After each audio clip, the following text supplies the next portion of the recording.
Hello, today is March 1st, and today's reading is Numbers 20 through 22 and Mark 7, 1 through 13.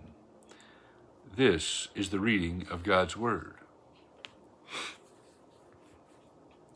And the people of Israel, the whole congregation, came into the wilderness of Zin in the first month, and the people stayed in Kadesh. And Miriam died there and was buried there. Now there was no water for the congregation, and they assembled themselves together against Moses and against Aaron. And the people quarreled with Moses and said, "Would that we had perished when our brothers perished before the Lord. Why have you brought the assembly of the Lord into this wilderness, that we should die here, both we and our cattle? And why have you made us come up out of Egypt to bring us to this evil place?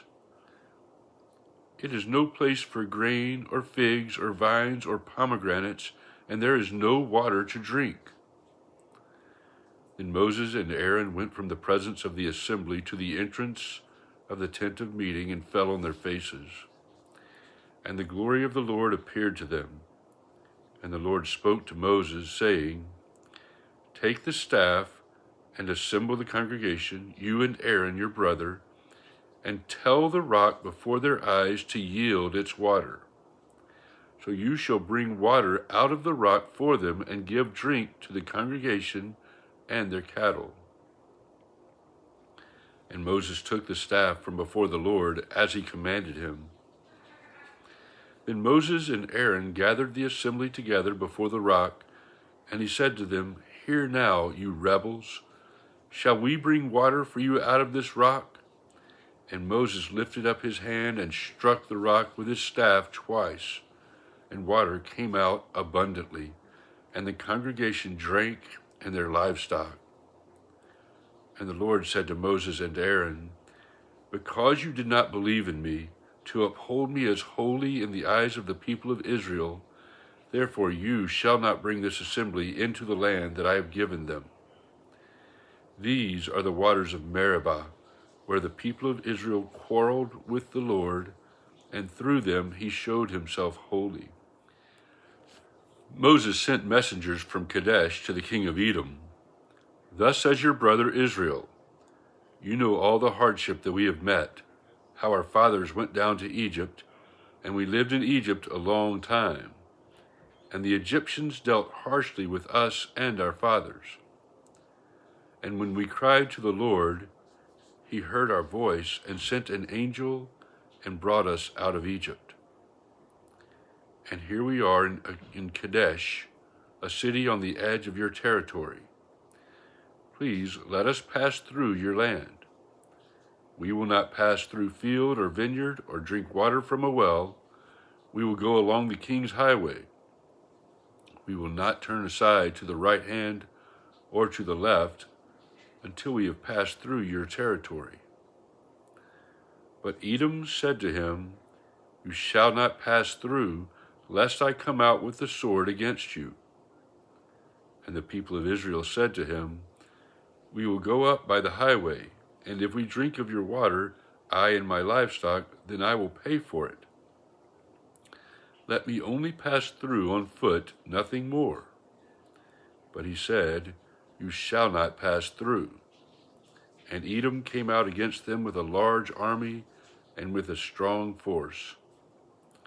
Thus Edom refused to give Israel passage through his territory, so Israel turned away from him.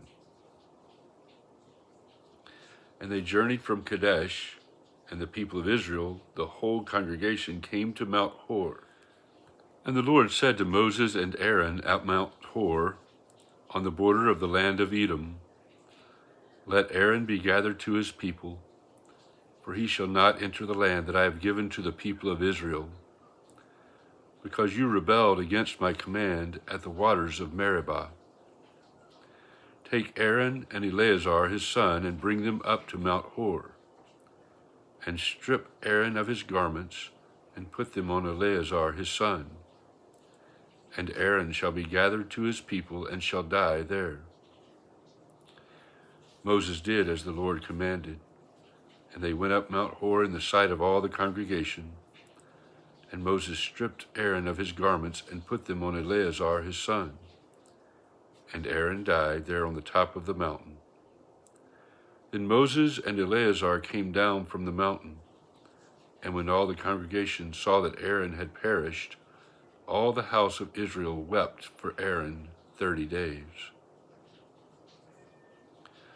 When the Canaanite, the king of Arad, who lived in the Negeb, heard that Israel was coming by the way of Atharim, he fought against Israel and took some of them captive. And Israel vowed a vow to the Lord and said, "If you will indeed give this people into my hand, then I will devote their cities to destruction." And the Lord heeded the voice of Israel and gave over the Canaanites, and they devoted them and their cities to destruction. So the name of the place was called Hormah. From Mount Hor they set out by the way to the Red Sea to go around the land of Edom. And the people became impatient on the way. And the people spoke against God and against Moses, "Why have you brought us up out of Egypt to die in this wilderness? For there is no food and no water, and we loathe this worthless food." Then the Lord sent fiery serpents among the people, and they bit the people, so that many people of Israel died. And the people came to Moses and said, "We have sinned, for we have spoken against the Lord and against you. Pray to the Lord that he take away the serpents from us." So Moses prayed for the people. And the Lord said to Moses, "Make a fiery serpent and set it on a pole, and everyone who is bitten, when he sees it, shall live." So Moses made a bronze serpent and set it on a pole. And if a serpent bit anyone, he would look at the bronze serpent and live. And the people of Israel set out and camped in Oboth. And they set out from Oboth and camped at Lai Abarim in the wilderness that is opposite Moab toward the sunrise. From there they set out and camped in the valley of Zered. From there they set out and camped on the other side of the Arnon, which is in the wilderness that extends from the border of the Amorites, for the Arnon is the border of Moab, between Moab and the Amorites. Therefore it is said in the book of the wars of the Lord, "Waheb in Suphah, and the valleys of the Arnon, and the slope of the valleys that extends to the seat of Ar, and leans to the border of Moab." And from there they continued to Beer, that is, the well of which the Lord said to Moses, "Gather the people together so that I may give them water." Then Israel sang this song, "Spring up, O well, sing to it. The well that the princes made, that the nobles of the people dug, with the scepter and with their staffs." And from the wilderness they went on to Mattanah, and from Mattanah to Nahaliel, and from Nahaliel to Bamoth, and from Bamoth to the valley lying in the region of Moab, by the top of Pisgah that looks down on the desert. Then Israel sent messengers to Sihon, king of the Amorites, saying, "Let me pass through your land. We will not turn aside into field or vineyard. We will not drink the water of a well. We will go by the king's highway until we have passed through your territory." But Sihon would not allow Israel to pass through his territory. He gathered all his people together and went out against Israel to the wilderness, and came to Jahaz and fought against Israel. And Israel defeated him with the edge of the sword, and took possession of his land from the Arnon to the Jabbok, as far as the Ammonites, for the border of the Ammonites was strong. And Israel took all these cities, and Israel settled in all the cities of the Amorites, in Heshbon, and in all its villages. For Heshbon was the city of Sihon, the king of the Amorites, who had fought against the former king of Moab, and taken all his land out of his hand as far as the Arnon. Therefore the ballad singers say, "Come to Heshbon, let it be built, let the city of Sion be established. For fire came out from Heshbon, flame from the city of Sion. It devoured Ar of Moab and swallowed the heights of the Arnon. Woe to you, O Moab! You are undone, O people of Chemosh. He has made his sons fugitives and his daughters captives to an Amorite king, Sion. So we overthrew them. Heshbon, as far as Dibon, perished, and we laid waste as far as Nophah. Fire spread as far as Medeba." Thus Israel lived in the land of the Amorites. And Moses sent to spy out Jazer, and they captured its villages and dispossessed the Amorites who were there. Then they turned and went up by the way to Bashan. And Og, the king of Bashan, came out against them, he and all his people, to battle at Edrei. But the Lord said to Moses, "Do not fear him, for I have given him into your hand, and all his people and his land. And you shall do to him as you did to Sihon, king of the Amorites, who lived at Heshbon." So they defeated him and his sons and all his people until he had no survivor left, and they possessed his land. Then the people of Israel set out and camped in the plains of Moab beyond the Jordan at Jericho. And Balak the son of Zippor saw all that Israel had done to the Amorites. And Moab was in great dread of the people, because they were many. Moab was overcome with fear of the people of Israel. And Moab said to the elders of Midian, "This horde will now lick up all that is around us, as the ox licks up the grass of the field." So Balak the son of Zippor, who was king of Moab at that time, sent messengers to Balaam the son of Beor at Pethor, which is near the river in the land of the people of Amal, to call him, saying, "Behold, a people has come out of Egypt. They cover the face of the earth, and they are dwelling opposite me. Come now, curse this people for me, since they are too mighty for me. Perhaps I shall be able to defeat them and drive them out from the land, for I know that he whom you bless is blessed, and he whom you curse is cursed." So the elders of Moab and the elders of Midian departed with the fees for divination in their hand. And they came to Balaam and gave him Balak's message. And he said to them, "Lodge here tonight, and I will bring back word to you as the Lord speaks to me." So the princes of Moab stayed with Balaam. And God came to Balaam and said, "Who are these men with you?" And Balaam said to God, "Balak the son of Zippor, king of Moab, has sent to me, saying, Behold, a people has come out of Egypt, and it covers the face of the earth. Now come, curse them for me. Perhaps I shall be able to fight against them and drive them out." God said to Balaam, "You shall not go with them. You shall not curse the people, for they are blessed." So Balaam rose in the morning and said to the princes of Balak, "Go to your own land, for the Lord has refused to let me go with you." So the princes of Moab rose and went to Balak and said, "Balaam refuses to come with us." Once again, Balak sent princes, more in number and more honorable than these. And they came to Balaam and said to him, "Thus says Balak the son of Zippor, Let nothing hinder you from coming to me, for I will surely do you great honor, and whatever you say to me I will do. Come, curse this people for me." But Balaam answered and said to the servants of Balak, "Though Balak were to give me his house full of silver and gold, I could not go beyond the command of the Lord my God to do less or more. So you too, please stay here tonight, that I might know what more the Lord will say to me." And God came to Balaam at night and said to him, "If the men have come to call you, rise, Go with them, but only do what I tell you." So Balaam rose in the morning and saddled his donkey and went with the princes of Moab.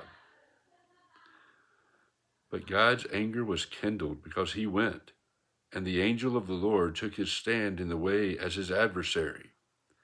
Now he was riding on the donkey, and his 2 servants were with him. And the donkey saw the angel of the Lord standing in the road with a drawn sword in his hand. And the donkey turned aside out of the road and went into the field.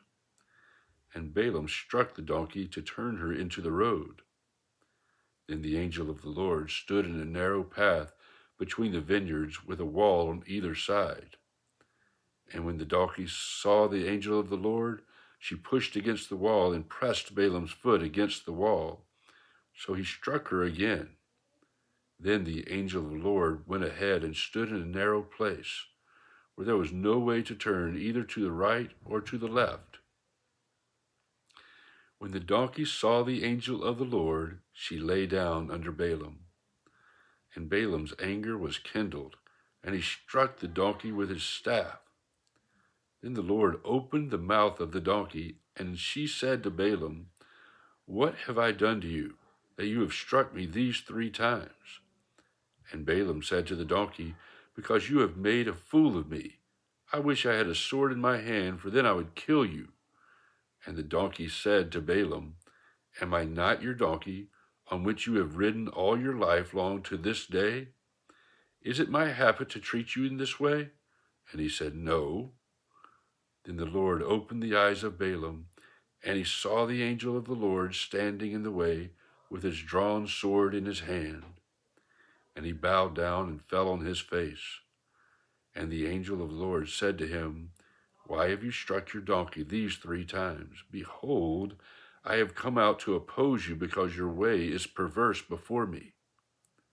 The donkey saw me and turned aside before me these 3 times.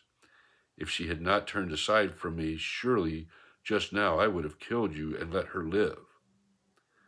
And Balaam said to the angel of the Lord, "I have sinned, for I did not know that you stood in the road against me. Now therefore, if it is evil in your sight, I will turn back." And the angel of the Lord said to Balaam, "Go with the men, but speak only the word that I tell you." So Balaam went on with the princes of Balak. When Balak heard that Balaam had come, he went out to meet him at the city of Moab on the border formed by the Arnon at the extremity of the border. And Balak said to Balaam, "Did I not send to you to call you? Why did you not come to me? Am I not able to honor you?" Balaam said to Balak, "Behold, I have come to you. Have I now any power of my own to speak anything? The word that God puts in my mouth, that I must speak."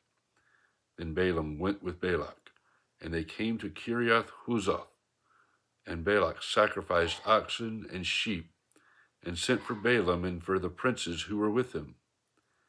And in the morning Balak took Balaam and brought him up to Bemoth Baal, and from there he saw a fraction of the people.